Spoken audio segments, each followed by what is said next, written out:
The NewsBreak integration works a little bit different, and you will see if you want to add an integration, you'll be asked to provide your API access token and organization ID.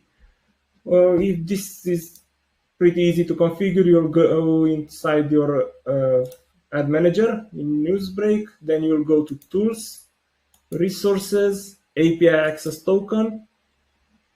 Just copy the access token from here, paste it inside the tracker, and we also need the organization ID, which will be available,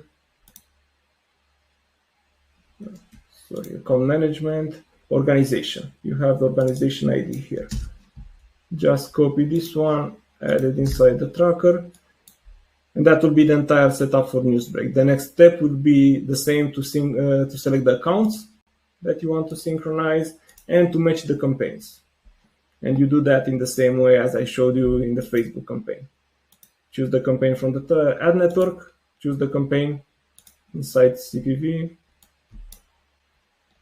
click on Add Match and save.